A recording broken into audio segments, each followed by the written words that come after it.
Hello everyone, welcome back to my channel Tanzima's kitchen. আবারও সবাইকে স্বাগতম নতুন আরেকটি রেসিপি দেখার জন্য।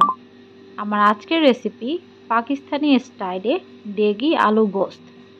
তার জন্য এখানে আমি নিয়ে নিয়েছি পরিমাণ মতো গরুর মাংস, তাতে দিয়ে দিয়েছি পরিমাণ মতো পেঁয়াজ কুচি, পরিমাণ মতো টক দই, পরিমাণ মতো টমেটো কুচি, আরও দিয়েছি পরিমাণ মতো কাঁচামরিচ ফালি, দিয়েছি পরিমাণ মতো জিরা গুঁড়ো, ধনিয়া গুঁড়ো, স্বাদ মতো লবণ, সামান্য পরিমাণে হলুদ, পরিমাণ মতো মরিচ গুঁড়ো এবং আরও দিয়েছি পরিমাণ মতো আদা বাটা এবং রসুন বাটা।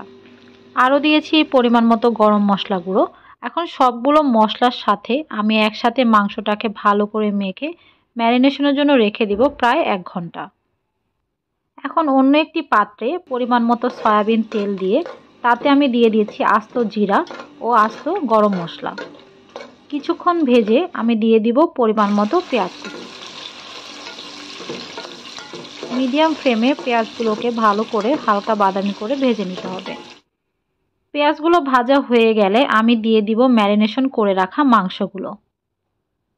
তারপর ভালো করে নেড়ে চেড়ে হাই হিটে ঢাকা দিয়ে আমি কিছুক্ষণ রান্না করব। অপেক্ষা করব কিছুটা পরিমাণ পানি বের হয়ে আসা পর্যন্ত। এই রান্নাতে তুলনামূলক পেঁয়াজের পরিমাণটা অনেক বেশি হয়। দেখতে পাচ্ছেন মাংসটা থেকে অনেকটা পরিমাণ পানি বের হয়েছে। আবারও ভালো করে নেড়েচেড়ে ঢাকা দিয়ে মাংসটাকে ভালো করে আমি কষিয়ে নিব। মাংসটা অনেকক্ষণ ম্যারিনেশন করে রাখার জন্য মাংসটা থেকে অনেকটা পরিমাণ পানি বের হবে এবং সেই পানিতেই মাংসটাকে ভালো করে কষিয়ে নিতে হবে। মাংসটা ভালো করে কষানো হয়ে গেলে আমি দিয়ে দিব পরিমাণ মতো আলু। তারপর আবারও 4-5 মিনিট কষিয়ে নিব। কষানো হয়ে গেলে আমি দিয়ে দিব পরিমাণ মতো গরম পানি। এরপর ভালো করে নেড়ে চেড়ে ঢাকা দিয়ে মাংসটাকে আমি রান্না করব। অপেক্ষা করব ঝোলটা কমে আসা পর্যন্ত।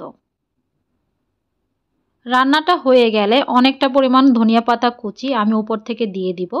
তারপর আবারও ভালো করে নেড়ে চেড়ে 5 মিনিট আমি দমে রেখে দিব। ধনিয়া পাতা দেওয়ার কারণে রান্নার টেস্টটা দ্বিগুণ বেড়ে যাবে।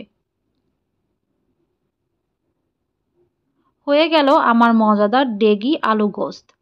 ডেকোরেশনের জন্য উপর থেকে খানিকটা পরিমাণে ধনিয়া পাতা আমি আবারও ছিটিয়ে দিয়েছি। এটা পাকিস্তানের খুবই ট্রেডিশনাল একটি খাবার।